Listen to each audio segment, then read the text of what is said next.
৩ ফেব্রুয়ারি চাঁদপুরের হাইমচরে একটি স্কুলের বার্ষিক ক্রীড়া অনুষ্ঠানে ছাত্রদের বানানো মানব সেতুতে হেঁটে সমালোচনার মুখে পড়া আওয়ামী লীগ নেতাকে সংগঠন থেকে বহিষ্কারের ঘোষণা দিয়েছেন দলের সাধারণ সম্পাদক ওবায়দুল কাদের।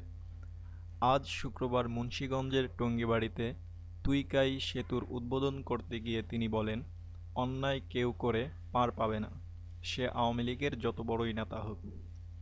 গত সোমবার হাইমচরে নীলকমল ওসমানিয়া উচ্চ বিদ্যালয়ের বার্ষিক ক্রীড়া প্রতিযোগিতার অনুষ্ঠানে শিক্ষার্থীদের হাতে হাত রেখে তার উপর আরেক শিক্ষার্থীকে শুইয়ে বানানো পদ্মা সেতুর উপর দিয়ে হাঁটেন উপজেলা পরিষদ চেয়ারম্যান ও উপজেলা আওয়ামী লীগের সাধারণ সম্পাদক নূর হোসেন পাটোয়ারী।